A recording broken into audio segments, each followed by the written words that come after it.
tough. We're going to treat the trafficking gangs as if they are terrorists. We're going to take the lead in Europe. Goodness me, I've heard that before. And you know what we're going to do? We're going to sign back up to Europol, not Interpol, no, Europol, the EU's own police force.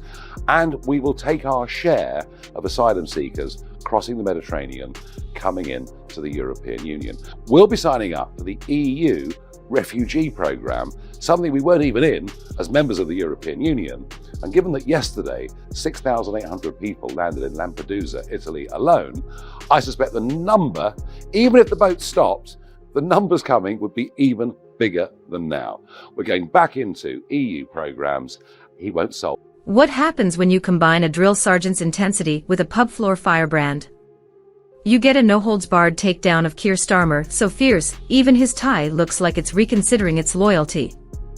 Ant Middleton is firing shots from the sidelines, Farage is wearing that knowing grin, and Starmer is blinking like the system just froze mid-update. Think politics is dull.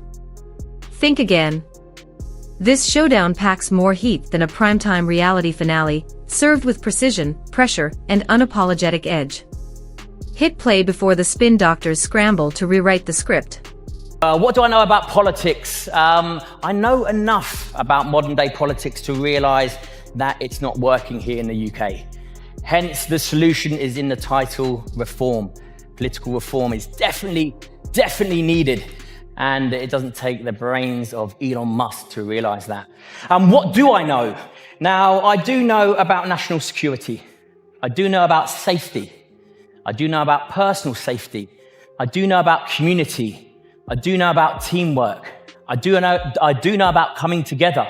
Amid the stumbling turbulence of British politics, Keir Starmer drifts through the scene like a stretch of endless grey drizzle, technically there, formally composed, yet somehow detached, circling major decisions with the caution of a committee-controlled drone. While he calibrates and recalibrates, two unmistakably British voices, Ant Middleton and Nigel Farage, have stepped forward with unapologetic force, taking on the arguments and confrontation Starmer seems reluctant to lead, determined to push back against what they see as the steady decline of a once proud nation.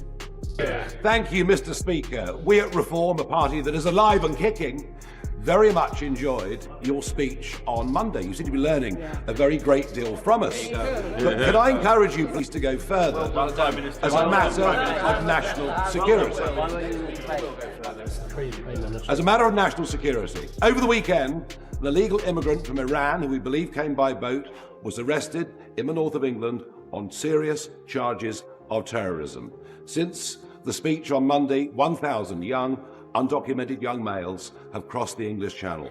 Does the Prime Minister agree? Now is the time to declare the situation in the English Channel as a national security emergency. Middleton, the steel-jawed former officer turned motivational thunderbolt, has clearly run out of patience watching Britain drift under leadership that feels more spreadsheet than statesmanship. And Nigel Farage, the pint-waving populist with stamina that could outlast a Westminster policy marathon, isn't far behind. Their styles couldn't be more different, yet they converge on one blunt conclusion: Starmer isn't feared for malice, but criticized for inertia. In their view, the real risk isn't radical intent, it's a level of hesitation and ineffectiveness they believe the country can no longer afford. You know about identity. Identity being key here. Identity gives us purpose, it gives us drive, it gives us ambition, it gives us a one-dimensional goal to work towards. Identity being key. I do know about trust. Trusting each other to get something done. And I do know about unity. A coming together of a unit, of a team, of a country to make sure that we are secure and safe. Let's start with Ant Middleton. When he speaks about leadership, it hits like a sharp whistle cutting through morning air, direct, commanding, impossible to ignore. He doesn't drift into the soft-focus murmur of career politicians, padding speeches with airy promises, sidestepping accountability, or sheltering behind carefully processed party lines stitched together by cautious committees determined not to upset anyone. Well, so much talk over the last few days about grooming gangs, or should I say rape gangs. And Keir Starmer today saying that anyone who's calling for a full public inquiry is jumping on the bandwagon of the far right. Wrong, Prime Minister. The vast majority of people in this country are absolutely mortified by what has gone on. But even worse, the cover-up we've had from the police, social services, and both Conservative and Labour governments. The inquiries that have happened so far have been nothing more than a whitewash. This is a man who speaks with the clarity of someone whose face split-second, life or death calls under real pressure, not a studio analyst cautiously predicting tomorrow's forecast. The contrast is sharp. While crises stack up, Starmer often appears absorbed in optics and minor calibrations, as if choosing the safest option on a cafe menu while the queue of national challenges grows longer. Middleton, by comparison, calls for backbone, resolve, and decisive movement. And that contrast fuels the criticism. To his detractors, Starmer drifts from one political non-scandal to the next, projecting all the energy of damp cardboard and less spark than a blank wall. Middleton's argument isn't just noise, it's a harsh spotlight on what he sees as a failure to ignite confidence. In their view, if a leader can't stir a room in solemn moments, how can he rally a country staring down crisis after crisis? Politics, I'll leave that to the politicians. But listen, what I do know is national security, and that's what we're going to touch on very first and foremost. Now, when I spoke to Nigel and the wider team a couple of years ago, for those that don't know, I do a TV show called SAS, Who Dares Wins, where I bring in broken people and I strip them down so they can identify who they are, so they have an identity, and then I build them back up to go out into the world and to achieve. And I got asked a question by Nigel and his wider team saying, could you do that with a broken country? Where Aunt Middleton champions courage, decisive movement, and personal accountability, Starmer's approach can feel overly scripted, like a policy brief drafted and redrafted by cautious analysts determined not to misplace a comma. The gap in tone is striking. Middleton paints a picture of a country that demands bold direction, while critics argue Starmer too often appears confined to the podium, shuffling notes instead of setting tempo. They see hesitation where they want clarity, careful phrasing where they crave conviction. In that telling, Labour's agenda feels less like a rallying cry and more like a muted memo, short on vision, lighter on urgency. Detractors say the strategy comes off as speaking at low volume and hoping it echoes like depth, like trying to command a storm with a whisper, restrained, muddled, and uninspiring. Meanwhile, Middleton raises his voice, zeroing in on what he calls the soft core of modern politics, accusing it of turning courage into a limited commodity instead of a national standard. He has challenged me to a head-to-head debate sometime between now and the next general election. The last time this happened to me, it was Nick Clegg, when he was Deputy Prime Minister. So, I'm very, very happy, Prime Minister, to accept this invitation, but I don't really want to wait for 4 more years. You and your deputy and others are saying, no. It's Labour that are the party of working people, not Reform. Well, why don't we test it out? I've got a great idea.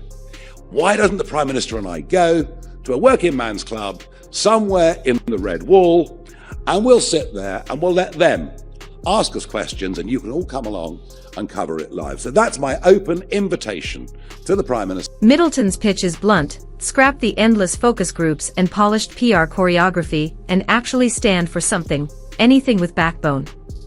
Because right now, critics say Labour's blueprint feels less like a strategy and more like a tourist map sketched on a napkin, all arrows and no destination. Then there's Nigel Farage, the political showman with the subtlety of a wrecking ball in a china shop, who, love him or not, knows how to generate momentum. While Starmer is portrayed as treading carefully through the minefield of modern sensitivities, wary of stirring even the faintest backlash, Farage barrels forward with unfiltered directness, tapping into a public mood he insists is tired of being talked at instead of listened to. Tired of promises that sound poetic but land softly. Tired of feeling managed by consultants who seem more fluent in messaging than in everyday reality. Farage isn't universally embraced, he's more like a sharp espresso than a soothing cup of tea, but supporters argue he's consistent. He doesn't rebrand himself with every trending slogan, or shuffle positions to suit the latest headline. He says what he thinks, plainly and without ornament, and lets the chips fall where they may. I started to break it down. I was like, wow, actually, if we go back to the bare basics, if we strip it all back down, there's super similarities here. It's not too dissimilar. Yes, it's a lot more complicated, but it's not too dissimilar. Now, the moment those gates are closed, hopefully that individual feels safe. Super important, because safety then trickles into trust. If you feel safe around someone, you can start to trust someone. If you feel safe in a community, you can start to trust that community. When his critics size up Starmer, they see the embodiment of overcaution, a leader so measured he'd hesitate before raising his voice without first consulting a briefing note, a compliance memo, and 3 advisory panels. What unfolds is less a personal feud and more a clash of styles: Middleton's blunt demand for toughness, Farage's high-volume disruption, and Starmer's restrained, carefully balanced positioning in between, aiming to offend no one and somehow inspiring few. It's like watching a slow, awkward race where urgency never quite shows up. Together, Middleton and Farage project something they argue is missing at the top: conviction. Not the polished kind shaped in strategy sessions, but the rough-edged certainty that feels instinctive. They're flawed, sure, but unmistakably authentic. And in a climate where trust feels thin, that authenticity carries weight. Middleton, shaped by extreme environments, insists the country needs firmness, clarity, and resolve. His charge is that those traits are in short supply in Starmer's toolkit, where every move appears filtered, footnoted, and contingent, leadership delivered in such careful tones it almost comes with subtitles and a pending approval stamp. The idea that it will smash the gangs is already reduced to a farce, as over 800 young men came into our country last week. I've done my best to urge him to declare this an emergency situation. He refuses to do so. And I find it odd that 3 terrorists, 3 men who were going to blow up the Israeli embassy, who entered this country by small boats and were picked up by the authorities a couple of weeks ago. I find it extraordinary there isn't a greater debate about the threat to our national security that is being posed in the English Channel. But if Starmer doesn't get it, if the Conservatives don't get it, and if much of mainstream media don't get it, let me tell you something, the country does. Meanwhile, Nigel Farage slices through the political fog like a chainsaw in a quiet library, sizing up Starmer's Labour not as a forceful opposition, but as a passive accomplice in the nation's slide on immigration, security, and cultural identity. With no backbone, no bite, and zero fight, Starmer invites mockery, and Farage delivers it with a grin that stings because it's rooted in truth. The country is being guided by someone wary even of his own shadow. While Middleton preaches grit and resilience, and Farage presses for pride and clarity, Starmer schedules yet another internal review, a spectacle that would be comical if it weren't so consequential. Middleton leads by doing. Farage disrupts with intent.